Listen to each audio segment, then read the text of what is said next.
So for this video, I just wanted to talk about my 6 tips for getting good quality guitar recordings.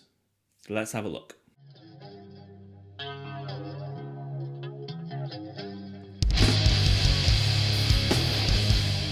Tip number 1, double track.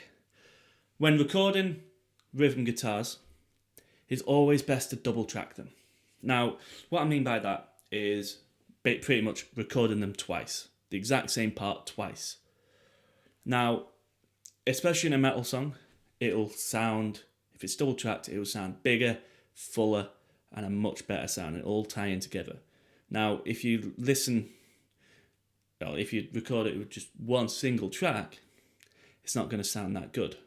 It's just going to sound weak. It's not going to have the power behind it. You want your guitars to be prominent, and double tracking helps that. So if we have a listen to this song with no double tracking.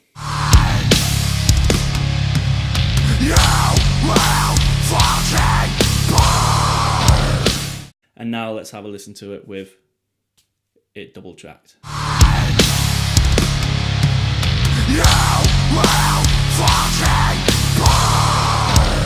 Now, the difference between double track and playing the exact same part again, and just copy and pasting it. Copy and pasting it is you are literally just copy and pasting the exact same thing. You don't play the same part twice, never.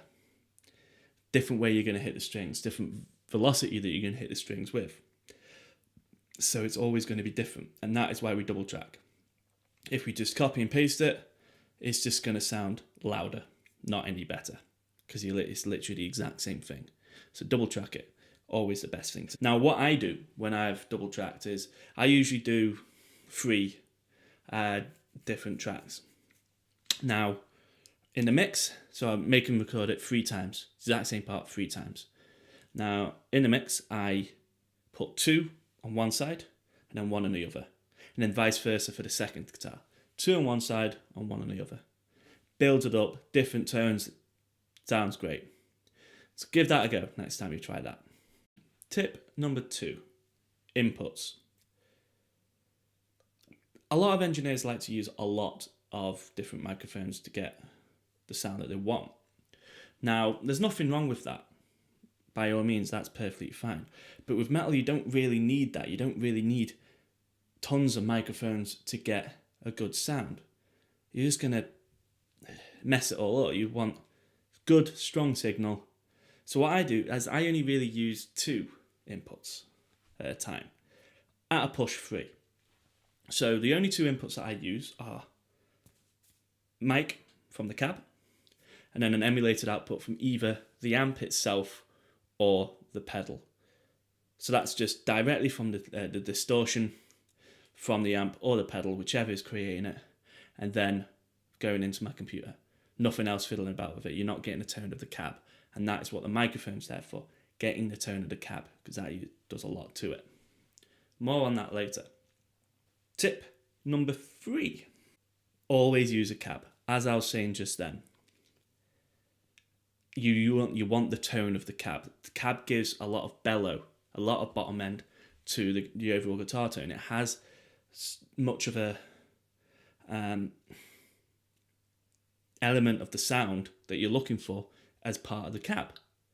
So when unfortunately, however, a lot of engineers now, a lot of modern metal don't use that anymore.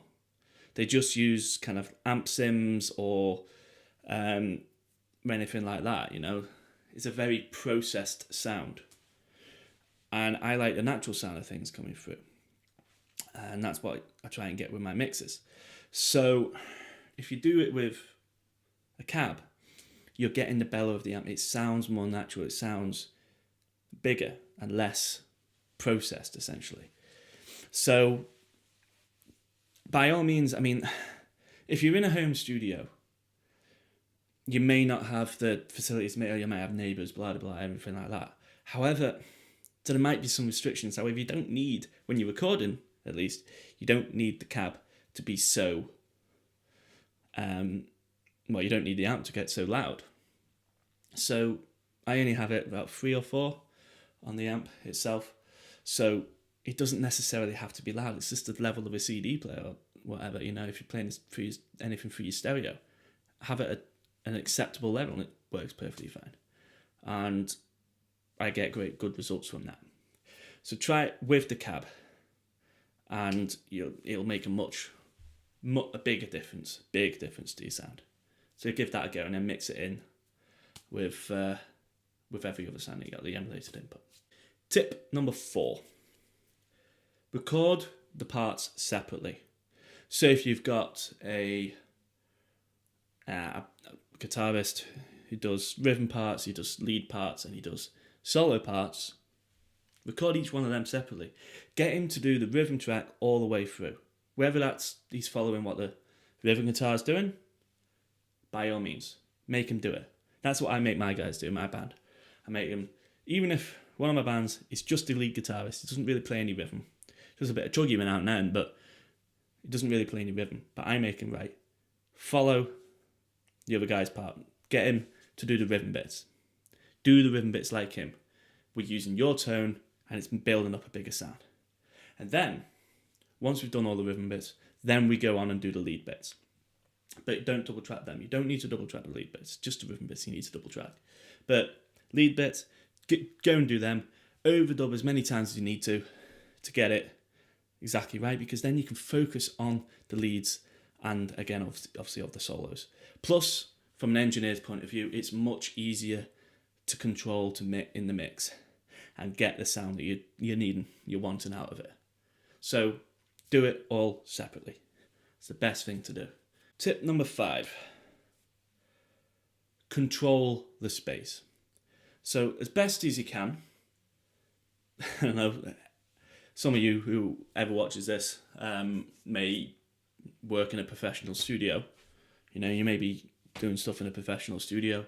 That will have the acoustic treatment that you are looking for. So you don't necessarily need to control the space you're in. But again, if you're working like me, working in a home studio, you don't have that luxury of thousands of pounds worth of acoustic treatment. If you do, go you. Well done.